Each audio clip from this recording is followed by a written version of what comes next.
2024 ஆண்டு மக்களவை தேர்தல் தமிழகத்துல ஏப்ரல் 19ஆம் தேதி வாக்குப்பதிவோடு தொடங்கவிருக்கு.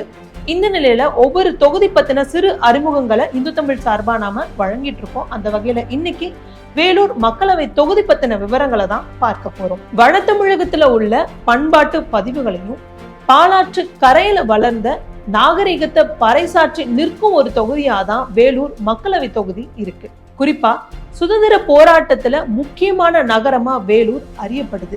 இன்னும் குறிப்பா சொல்லணும் அப்படின்னா வேலூர் புரட்சி அப்படிங்கிறது சுதந்திர வரலாற்றுல முக்கியமான ஒரு பதிவா இடம்பெற்றிருக்கு அப்படிங்கிறதும் குறிப்பிடத்தக்கது.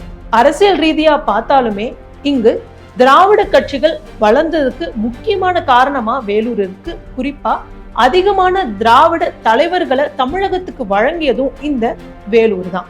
சமூக ரீதியா பார்த்தாலுமே குறிப்பிட்ட ஒரு சமூகம் அப்படிங்கிறது இல்லாம பல சமூகங்களும் ஒன்றிணைந்து கட்டமைக்கப்பட்ட ஒரு தொகுதியா தான் வேலூர் இருக்கு.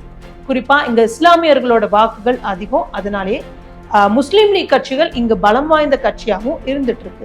வேலூர் மக்களவை தொகுதியில இடம்பெற்றிருக்கும் சட்டப்பேரவை தொகுதிகள் என்ன?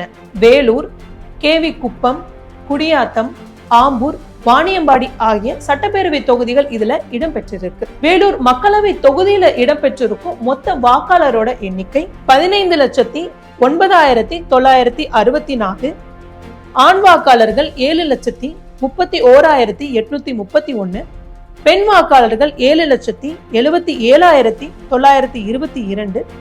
மூன்றாம் பாலின வாக்காளர்கள் 211 பேர். வேலூர் மக்களவை தொகுதியில அதிகம் வெற்றி பெற்ற கட்சிகள் எவை? இதுல திமுக 5 முறையும், அதிமுக, பாமக, காங்கிரஸ் ஆகிய கட்சிகள் 2 முறையும் வெற்றி பெற்றிருக்கு. 2019ஆம் ஆண்டு நடந்த மக்களவை தேர்தல் நிலவரம் என்ன? திமுக சார்பா போட்டியிட்ட கதிரானந்த் 4,85,340 வாக்குகள் பெற்று வெற்றி பெற்றாங்க. அதிமுக சார்பா போட்டியிட்ட ஏசி சண்முகம் 4,77,199 வாக்குகள் பெற்று 2ஆம் இடத்தை பிடிச்சாங்க. நாம் தமிழர் சார்பா போட்டியிட்ட தீபாலட்சுமி 26,995 வாக்குகள் பெற்று 3ஆம் இடத்தை பதிவு செஞ்சாங்க. 2024ஆம் ஆண்டு மக்களவை தேர்தலில் வேலூர் தொகுதியில களம் காணும் முக்கிய வேட்பாளர்கள் யார்? திமுக சார்பா இங்க மீண்டும் கதிரானந்த் போட்டியிடுறார். அதிமுக சார்பா பசுபதி இங்க களமிறக்கப்பட்டிருக்கிறார். நாம் தமிழர் சார்பா மகேஷ் ஆனந்த் மற்றும் பாஜக சார்பா புதிய நீதி கட்சி தலைவர் ஏசி சண்முகம் இங்கு போட்டியிடுறார். இதுதான் வேலூர் மக்களவை தொகுதியோட நிலவரம்.